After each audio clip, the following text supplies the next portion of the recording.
Ella Baker was born Ella Josephine Baker on December 13th, 1903, in Norfolk, Virginia. She was a black civil rights activist and humanitarian. She mainly worked behind the scenes as an organizer for more than 5 decades. In New York City and all throughout the South, she worked with noted civil rights leaders including W.E.B. Du Bois, Thurgood Marshall, A. Philip Randolph, and Martin Luther King Jr. She also mentored activists such as Diane Nash, Stokely Carmichael, and Bob Moses as leaders in the Student Nonviolent Coordinating Committee.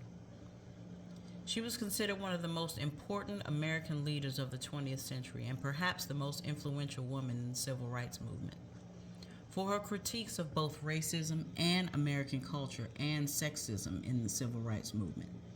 At an early age, Baker gained a sense of social injustice as she listened to her grandmother's horror stories of life as an enslaved person. Ella attended Shaw University in Raleigh, North Carolina, and graduated with valedictorian honors.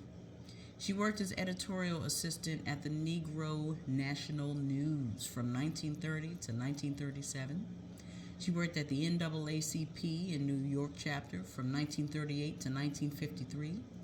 She worked with the Southern Christian Leadership Conference from 1957 to 1960.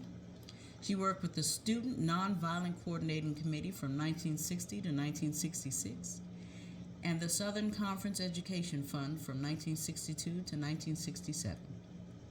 She remained an activist until her last breath, and she died in Manhattan, New York on December 13, 1986, on her 83rd birthday. I found out. Now you know.